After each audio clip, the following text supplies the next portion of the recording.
Hello and welcome to CommsCast, the reputation podcast powered by Adfactors PR and published by Mediabrief.com. I am Christina Dsouza, Senior Account Director at Adfactors PR and co-lead of the integrated healthcare practice here. Today, we have with us Sandra Stahl, the co-founder of Jacobstahl, a Rudolphin company. She's also a lecturer at multiple institutes and an award-winning author. Sandra, welcome. Thank you so much. I'm delighted to be here. And congratulations on your latest book, Shifting Sands, Building Reputation in an Evolving Landscape, a user's guide for communications practitioners. Thank you. It's a compact book, but a very, very useful one. I think so. I hope so. But before we speak about this book, I want you to take the audiences through your impactful career, a lifetime of achievements in just about 60 seconds. Well, I will do my best. I have been at this for a very long time, many more years than I care to say, but a good over 30. I've always been in public relations. I have always been in healthcare. And so it's been a very interesting journey from the beginning in the 80s up until this point in time. I like to say sometimes that the more things change, the more things stay the same. I have worked on both the agency side and the corporate side. I've also always had sort of an entrepreneurial spirit. And so I've always also had the opportunity to build an agency as a co-founder and grow it, nurture it, and then to sell it. So it's a sort of an interesting path that I like to think is very inspiring for young people who also, are very dedicated, but also want to do their own thing at a certain point, and knowing that in public relations, that's really all possible. This is inspiring, and I'm sure it's going to be a wonderful chat here on. Yeah, I hope so. Now, Sandra, let's shift to Shifting Sands. Tell us about this latest book and why did you decide to write this? Well, I was very excited to write another book, for one thing, and now is the right time to focus on reputation, where we are in an environment of distrust. Many people have grievances. Grievances erode trust. There's also misinformation, disinformation out there. There's technology, social media. Things change in a nanosecond. So reputation is incredibly important. It's also hugely in the spotlight in India right now. India's got great aspirations as a business community. The companies want to attract investment, the best talent. They want to do strategic alliances with other companies. And this is reputation. It plays a huge role. I just feel like if communications professionals own this particular space within a company, and so the more information I can provide to provide that kind of guidance, I think the better, and particularly at this time. Perfect timing for this book, I'd agree. Right, Sandra. So an important promise of your book is that, and I quote from the book description, it will help readers master the new tools and technologies and tell them about the do's and don'ts. So tell us specifically, what are these new tools and technologies that you believe comms professionals need as of today? Well, thank you. It is a great question, Christina, and technology is on the minds of everyone in marketing and communications. There are tools that are available to us in communications every day. There's data collection, analytics. There are AI tools around that keep evolving. They provide us with information and data faster than ever, and so we have great efficiencies at our fingertips right now. I think any tool I talk about today will be obsolete by tomorrow, and so it is absolutely beholden to us that we keep up and stay aware and listen to experts and try. One very good thing about communications people is that we are early adopters. We always have been. And so we're open. We are trained, and it comes really naturally for us to be open and try new tools. And from the reputation perspective, the collecting of data, the monitoring of sentiment, knowing how people feel about what we're saying, what we're communicating, how our actions land, how they resonate, having that data at our fingertips all the time keeps us out on our toes. And, a great reputation can take years to build, and it could disappear in a nanosecond. If we're not careful. And knowing that we have the tools to monitor every minute, every second, it just keeps us super agile. And that's a significant part of communications and certainly reputation management. Could you also tell the audience a little bit about the do's and don'ts? Yeah. There have always been, there are a lot of do's, in the world. I mean, the do's are be authentic. Be transparent. Show who you are. Communicate your values. Know what it is you stand for, and make sure that the words and the actions of your company support that. A lot of companies, want to do something that's very whiz bang, something that's super current, that's very trendy, and that's okay as long as it's authentic to that company. So for don'ts, Christina, those are also really simple, and they're sometimes hard to master. Two don'ts I always like to talk about when I'm working with a company is don't waffle. If you have a point of view, if a company has a point of view that is aligned with your values, you must be very clear about that. Don't waffle. Don't say, oh, I feel this, I feel that. Waffling is just dilutes a message. It's not recommended. And the other don't is don't go dark. So if something happens, if an issue erupts and a company feels unprepared to deal with it, or they just can't, they tend to go dark. They go silent. And going dark is never a good move. You have to face these, issues. You have to know what it is you're saying. You have the data at your fingertips. You have very wise communications people in your company. Bring them to the table, and help craft the right strategy, the message, the timing. All that is important, and that will help you never go dark. A very significant don't. I'd agree. Be authentic and know what you have to say. That's my big takeaway from this. That's good. Then I've done my job, Christine. Absolutely, Sandra. So, Shifting Sands is a handbook, a user's guide to help PR practitioners with the changing terrain of reputation communications. Can you tell me a little more about how this book is structured? Yes. I think it's it is the best way to approach a professional book, in my opinion, is not to make it sequential, to sort of focus on various topics. And it allows the reader to go back and forth, focus on, read about the area that you need help in at the moment, or you want to read about that person's expertise, or you want to read this particular story on that topic. So the book is structured in a way that allows that. It's super flexible. It is the chapters communicate exactly what it is we're going to cover. And so people can go back and forth, read back to front, read in the middle to the any way, any time.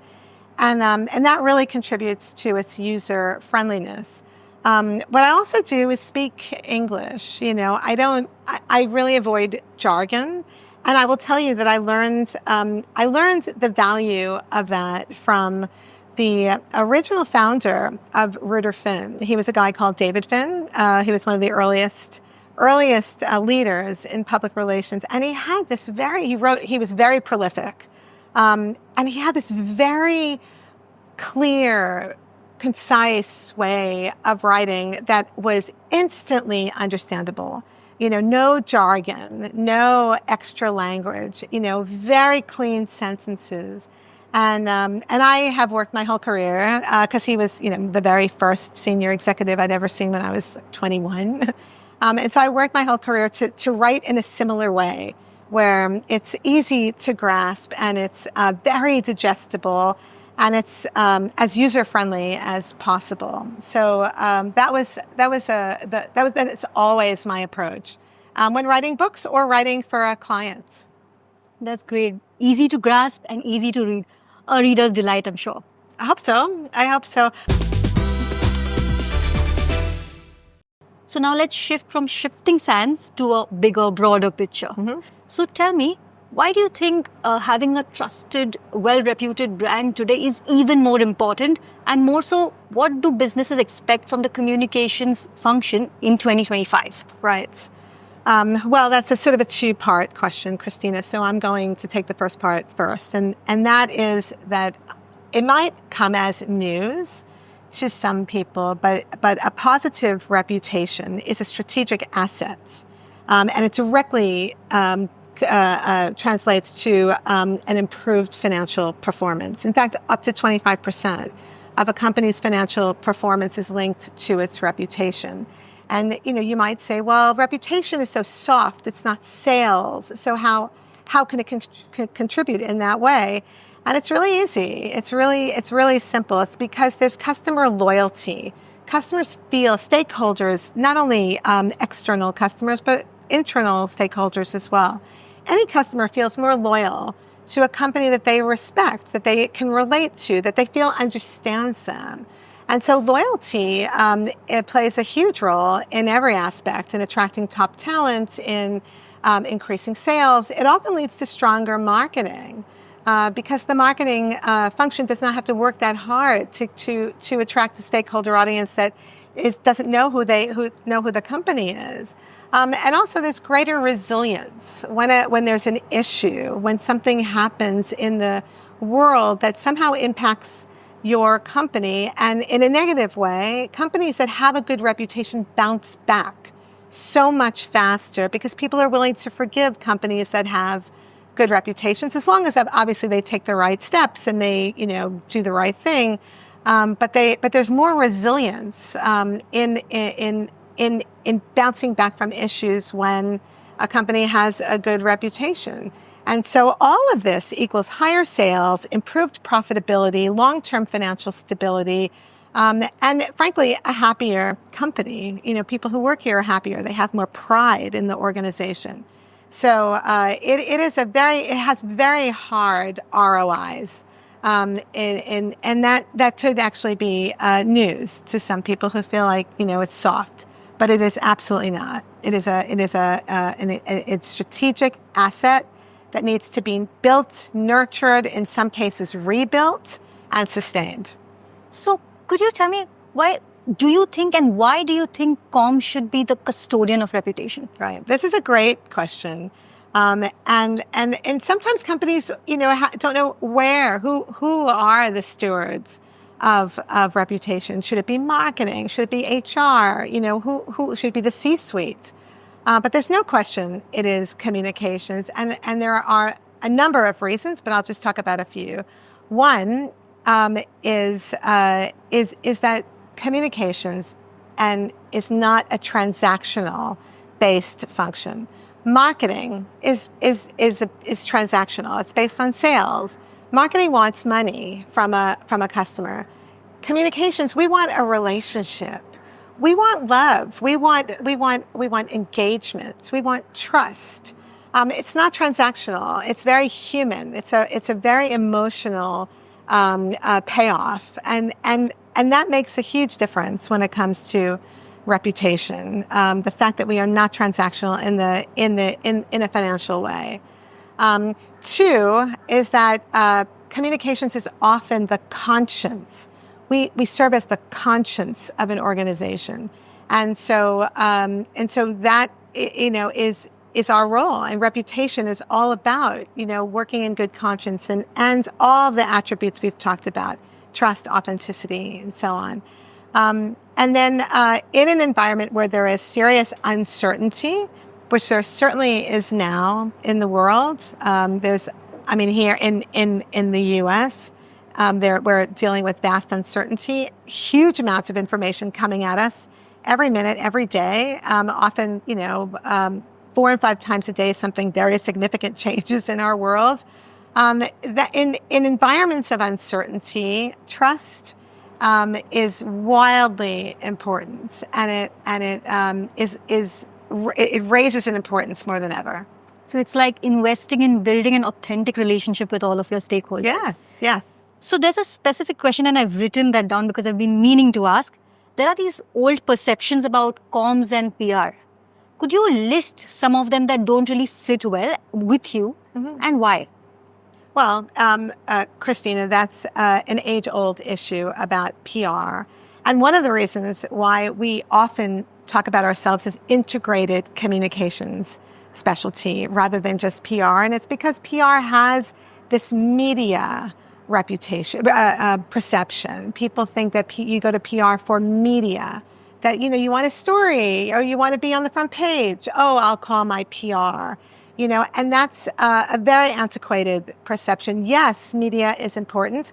Yes, we do a lot of earned media. Yes, we do have relationships with journalists, but that is one fraction of what communications do today.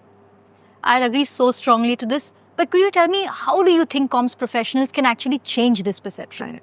Well, we need to wear many hats, and we need to present ourselves as business experts. So no longer could we walk into a room with our C-suite leaders, our internal stakeholders, say marketing, and we can't just come and talk about our function. We need to talk about how our function supports the bigger business objective. So we need to be business experts as well as experts in our own field.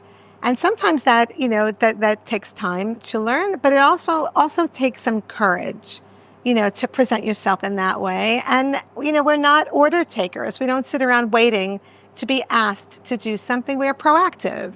Now, we make suggestions. We give recommendations. We say no sometimes. And so that is something PR, communications people, practitioners, no matter where you are, agency or on the corporate side, we need to use our voices and present ourselves as business experts as well as people who really are going to manage the communications needs of this business. It's like making the client know and believe that we are thinking about them through and through. But we have their business objectives in mind, and that's really the message I want to give is we always have a line of sight to a company's business objectives. Yep. And do you think AI and technology is really changing the way we need to communicate or the way we are communicating? AI is I can't go a day without 5 AI-based conversations. It's a huge force. It is a tremendous gift. It's one that will give in lots of different ways over the next year. AI tools in communications offer us tremendous efficiency. It provides so much data at our fingertips so fast. But what I believe is important for us in communications is that if we all have the same information at the same time, what we do with that information is what will distinguish us. And so the efficiency we get gives us more time to consider what it is the data say, and how we can bring our own humanity, our own experience, our own psychology, our own reading of a room to understand and activate that data. And the way we do that, the insights we derive, that's what's the distinction. And that's what communications should take away from AI. And can you tell our audiences here about how could they make the best use of AI? Get to know the tools. There's a specific chapter in the book in which I interviewed, a leading voice, happens to be at Ruderfin, in AI, and he knows everything. And what he will advise, and I will quote him here, is that you stay current. Listen to the podcasts, read everything you can, go hear the talks, know all the tools, and then try them. Experiment, get to know them, but ultimately use that efficiency that we have with AI to your advantage, to bring your own humanity to the work. And so that's the message, that I would add to his. Experiment, learn, be super open, be willing to fail, be willing to not understand something the first time, but keep at it because it will change all the time. And the more facile we are with the tools we have, the better professionals we can be. And then the more time we have to really get deep and to know the insights, to find those insights and then activate them with real humanity. And with everything that's happening, do you foresee any trends and how it's going to further change the way we communicate? Well, I think that people are people, right? I mean, that's what public relations at its core is about, relationships, and where we relate to other people as people. So yes, we have new tools. Yes, we have new platforms, and we should absolutely grasp them, use them, try them, master them. But we should do that in service of what it is that we do best, which is create relationships and find the messages and dig deep and find those insights and then activate them in a way that helps our companies, helps, our leaders communicate that much better. So I feel like the tools we have are transformative, but they should all be used in service of what it is that we do best, which is really very human. And Sandra, moving a bit, I know you've been teaching at several institutes, and you teach at an institute here in India at Xavier's. Yeah. Could you tell us, what do you think about the talent here? What do you think about the potential? What about the students here in India for PR and communications? Well, Christina, I love that question because I have been really privileged to teach here at I've only taught at Xavier Institute of Communications, and so I've taught over 3 years here, and I've seen 3 different batches. I also teach in New York. I'm founding faculty at a master's degree program at City College. The program is called BIC, Branding and Integrated Communications. And so for 10 years, I've had BIC students. And for 3 years, I've had Xavier students. And I've taught in other places around the world, in London and elsewhere. And I will say unequivocally, and not by comparison at all, just unequivocally, that these students here in India are so bright. They're inquisitive, they're bright, they are insightful, they want to keep improving, they're curious. So from my perspective, the communications industry of the future is really in good hands. And it honestly gives me great pleasure to say that because of the privilege I've had to interact as I have. I'm almost blushing. So thank you on behalf of all the students. It was. Yes. I just love it. It's a labor of love for me. So let me pose a different question now, again related to the students. What is the one thing or the thing you believe that they need to change or evolve? Is there something like that? The students. Yes. I think it's. What I would like to say to young people, not necessarily students, but young people in our business, and getting into it or in their early stages of their career, is again to really wear a business hat. That's one thing. 2 is to listen, but really work on those listening skills, and be able to distill all the stuff that because we have so much data coming at us. A lot of it is sort of data pollution. And so to be able to listen and take away what's important. The third thing, and I feel like this is really true of the younger generation, is when you're given a challenge, a communications challenge, and it affects a certain population, a certain set of stakeholders, like you're working on a brand. Say, I work in healthcare. A lot of the disease areas we work on affect older people.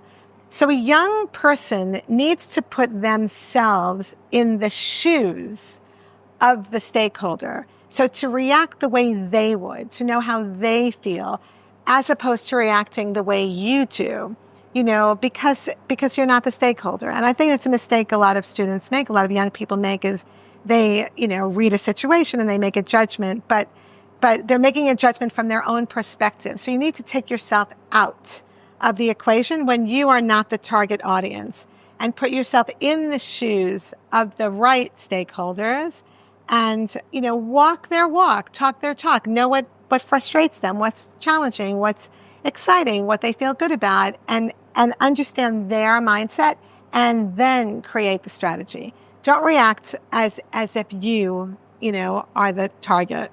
And it's a challenge because everyone wants to react personally. And it's always a mistake because sometimes you're just not the audience. I mean, I have to do this now all the time. I have to look at something through the lens of a different population entirely from me.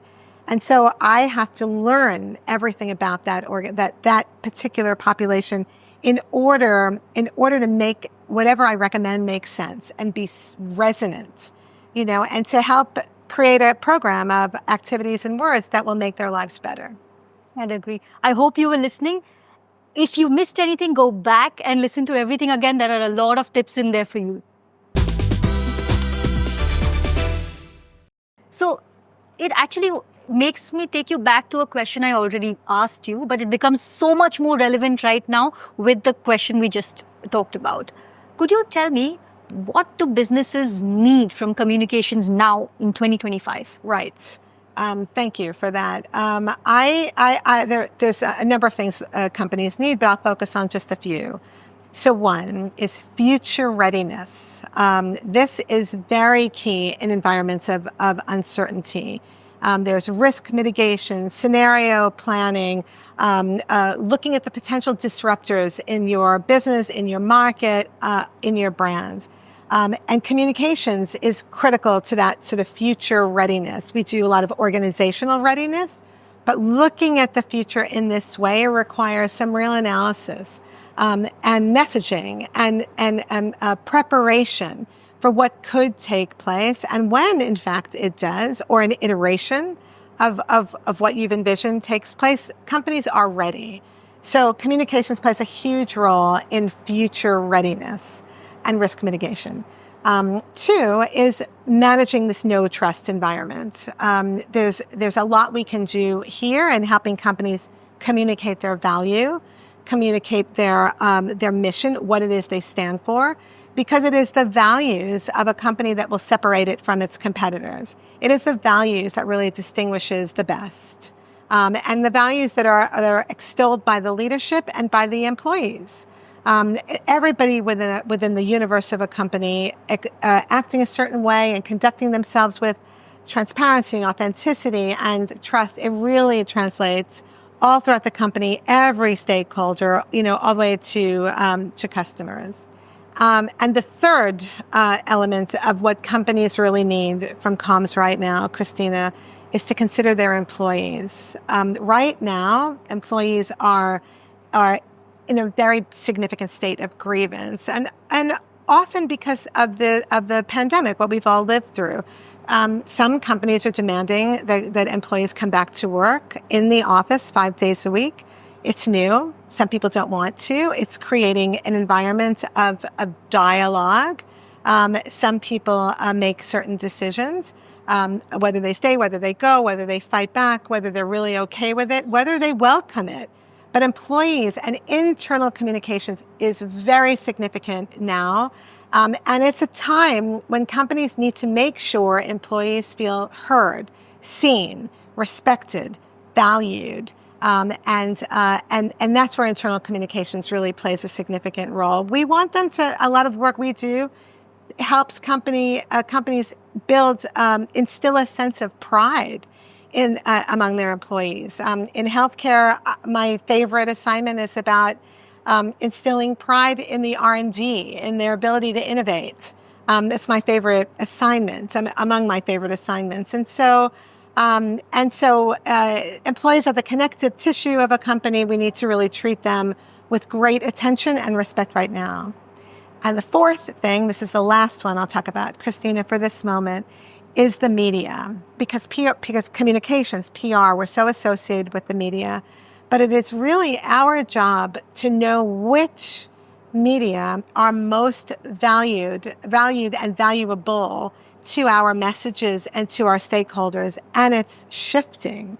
Once upon a time, the leading paper, the leading broadcast outlet, that was the most influential, the most persuasive, the biggest amplifier, the most important hit. We used to call it a hit, to get. And now that is just not the case anymore. Modern PR is really very individual, very focused. And so we look for those specific, sometimes quite small, podcasts, newsletters, Substack, voices that we know hold the most weight. And so that's the way we must counsel our companies to understand where to go, what media our stakeholders are consuming, where they're loyal, what they need, and consult accordingly. And then we can show how we're measuring impact. So guys, you heard the tips in the last question, and now you know what to do here and now. I'm Christina Dsouza from Adfactors PR, and with me is Sandra Stahl. So Sandra, why should people read this impactful book, Shifting Sands? They should read the book right now because reputation is more important than ever, particularly in India. And the book will provide some very good insights, some terrific stories, some real useful information that they can put into practice right away. And it'll also provide the context. It is not only my opinion I share in the book, but I interviewed some great leaders in India and communications. And so it's a terrific, very fast, very useful read. And it's the kind of book that I think people will go back to time and time again. Wonderful. So Sandra, I'm going to twist the second one a bit. In your remarkable career so far, tell me the one worst advice you may have received from somebody from your industry about communications. Right. Well, I'm very happy you said, thank you, Christina, but I'm very happy you said your career so far, because that speaks to my answer. The worst thing I think people could do in PR or advice they've been given is to be an expert. Because to be an expert in anything suggests you have nothing left to learn. And so, anyone who says you must be expert in communications, you must be an expert in media, you must be an expert in reputation. And I would say, no, I never present myself as an expert, and I never suggest anyone else do the same. I say we have expertise. We have deep expertise. I'm a very seasoned professional with deep expertise. But to say I am an expert, for anyone to say they are an expert, suggests they have nothing left to learn. And every day there's something new to learn. Every experience, every conversation, every interaction, no matter where you go, there is something new to learn that will make your expertise that much better, that much sharper. So, to say you must become an expert, in order to work on my business or to counsel me, I always push back and say, I have deep expertise and I am a lifelong learner, and this curiosity will well serve you. So you don't have to be an expert, but you need to keep practicing and learning to strengthen your expertise. Yeah, I mean, to be an expert just suggests there's nothing left to learn. And that's why, you have to always be reaching to be an expert because there's always something new to learn. And it will help, and it keeps you fresh, and it keeps you very open, and it honestly makes you a better professional. Thank you, Sandra. So since we are on the topic of expertise and experts, it brings me to my next question, the third question. How do you think we should approach a thought leadership mandate? How do you create thought leaders? Right. Well, I love thought leadership. It's a real sweet spot for me. And the way I approach it is very much like I, just said about the expertise thing. I very much respect the authority that my leader, the person I'm working with, has on subject X or Y, whether it's, research or a specific area of medicine or a scientist or or an advocacy group leader, I very much respect the authority that they have in their own experience and their background. But thought leadership requires a point of view, a differentiated point of view on a subject that matters to the stakeholders. So what I really do is I leverage their authority in the topic to tease out a point of view that will matter, that will sit really well, that will present in alignment with the company's values and what they stand for. And they don't always have that at the ready. They don't necessarily always have this point of view or an opinion on a subject. And so our job as communicators, the way I approach it in my own world, is I tease it out. You have to ask questions and again, leverage their experiences, their authority, what they've written, what they've read, what they've seen, in order to find and shape that point of view that I know will really resonate and present them in the absolute best light. And that's sort of the way I would approach thought leadership. And often you find out such great things. I mean, really interesting things about leaders that influences the way they think. One leader I worked with he was a scientist, but he was a huge literature expert. He a consumer of literature. I loved reading. And so what we did with him was we released a yearly book, a summer reading list that showcased his, the full breadth of him as a leader. He's not only a scientist, he's not only developing medicine, but he's also got this really great grip on humanity because he's this fabulous reader, with this great grasp of literature and writers, past and current. And so, you get to sort of show new sides of people the more you dig, and that's the way that's the way you can really approach thought leadership from the point of view of someone with expertise. Thanks, Sandra. This was meant to be my last question, but just an adjacent question to it. What if there is an agency that manages a lot of healthcare clients, or an agency that manages a lot of financial communications clients, financial services clients, and all of their clients want to be thought leaders? What do we do in such case? How do we build it up? Well, I mean, everybody that sort of brings me back to the AI question that you said. If we all have the same information, all have the same data at the same time, right? It is what we do with it, what we see in it, that makes the difference. That's the differentiating factor. It's what the experience that we have as people, as professionals, as scientists, whatever, business leaders, whatever it is we are, financial services or in healthcare, right? It is what we do as humans with that information, the insights that we get, the people that we are, the experiences we've had in our lives, and how all of this lends itself to some really differentiating message. That's the trick. Thank you so much, Sandra. It was a delight speaking with you today. And I just want I want to ask you, how was it speaking with me here on CommsCast, part of Mediabrief.com? It's fabulous as always. I have a very long history with Mediabrief. Every time is great. It's better than the next. And so it's my pleasure really to be here. So thank you.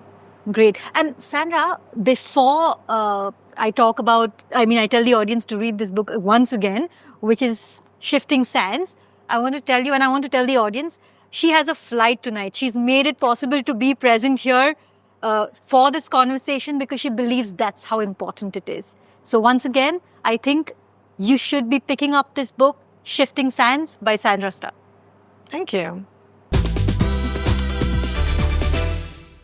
So until we meet again on another episode of CommsCast by Mediabrief.com, I am Christina Dsouza, your host for today. And until then, you guys stay safe. And Sandra, travel safe. Bye-bye.